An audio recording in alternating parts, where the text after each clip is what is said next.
Welcome to the MUFG Global Markets FX Week Ahead podcast with Lee Hardman, currency analyst at MUFG. It's Monday, September 6th, 2021, and in our preview of the week, we're discussing the key themes for the FX financial markets.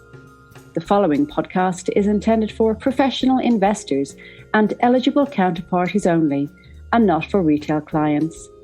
Any content should not be regarded as an offer to conduct investment business or an investment recommendation, but for information purposes only. Good morning, Lee. What are the main event risks to watch out for this week?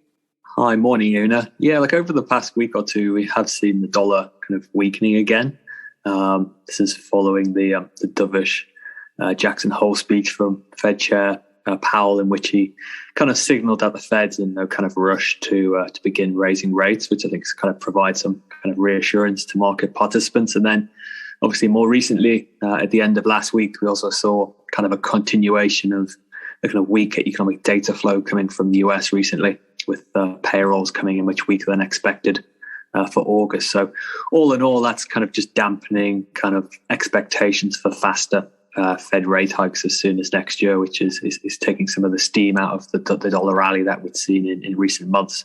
Certainly, if you look at positioning there, leveraged funds had started to build up long positions, and there was obviously some disappointment on that front, given the data flow more recently. But in terms of the week ahead, I guess the main event risks are more for outside of the US this week. So we have a number of other central bank policy meetings. The main one here in Europe is the ECB policy meeting. On that side of things, there is the risk of a more hawkish policy outcome than anticipated. If you look at recent comments from governing council members, those have suggested some possibility that the ECB could decide to slow the pace of PEP purchases in the final quarter of this year. If you look at the data recently from Europe, it has been showing a stronger economic recovery. Similarly, inflation as well is also surprised to the upside, rising to 3% in the latest month. So we are expecting the staff forecast to show upward revisions to both growth and inflation this week. So could be some justification there if the ECB deems it necessary to slow the pace of PEP purchases. But we still think that on balance that the ECB should probably still stick to this faster pace of purchases, at least until the end of this year. Obviously coming so soon as well after they announced at their last meeting this strengthened forward rate guidance, it would be somewhat kind of contradictory for them to now so quickly kind of tighten policy and slow purchases at this point in time. So we think as long as if they stick to these faster purchases, then that should still keep a kind of a lid on upside for the euro from here. We're looking for euro dollar to kind of only kind of grind up towards the 120 level by year end.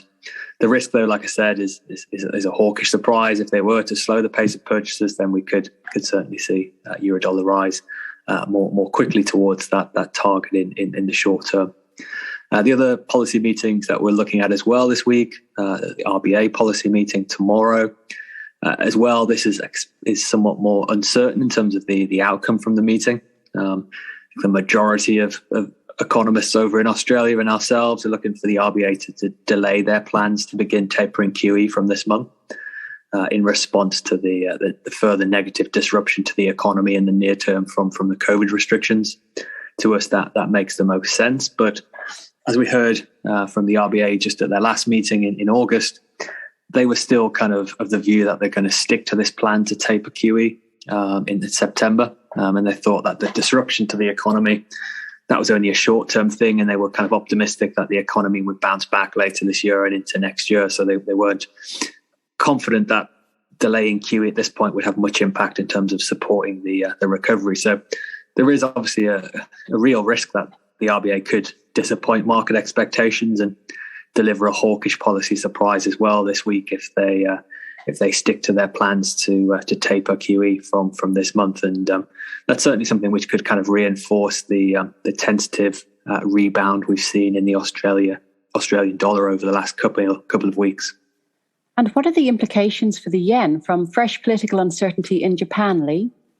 Yeah, I think it was a surprise towards the end of last week when we heard the news from Prime Minister Suga that he would not be taking part in the LDP leadership election at the end of this month. Effectively, he'll be stepping down as Prime Minister once that's taken place. So that certainly has kind of opened the door for alternative candidates to step forward and throw their hat into the ring to become the next LDP leader and then ultimately Prime Minister of Japan.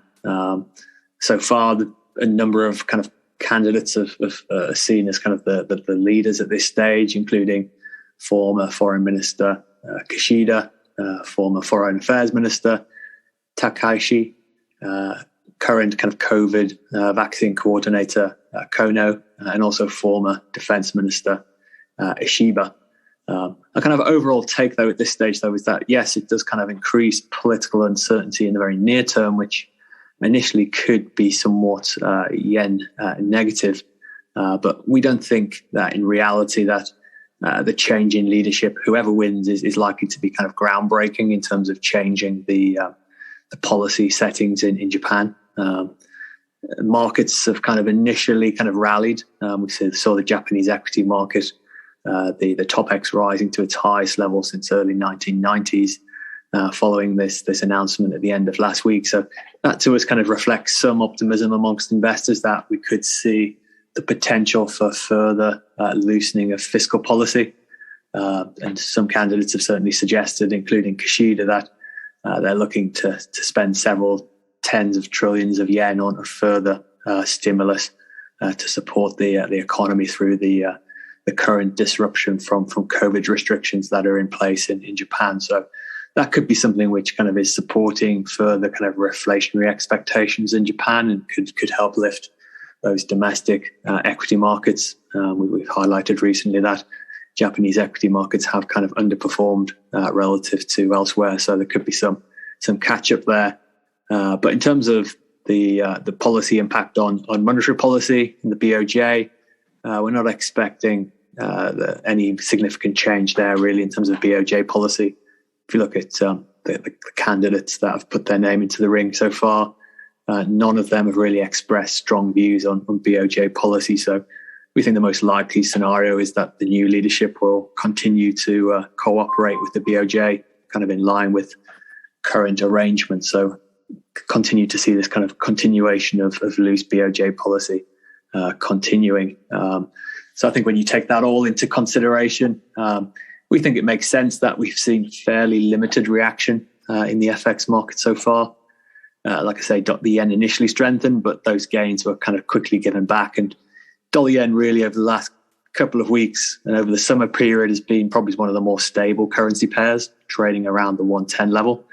And we think that's probably going to continue. We're not expecting this Japanese political uncertainty to lead to a significant move in dollar yen going forward. We think more likely that external developments will continue to be the main driver of dollar yen, such as the outlook for Fed policy going forward. Thank you very much for that insight, Lee. Have a great week, and we'll speak to you soon. Thank you very much. Have a good day. Thank you for listening to this MUFG Global Markets podcast. Rate, review, and subscribe, and reach out to your MUFG sales rep for more information. Come back next week for more insights from the Global Markets Research Team.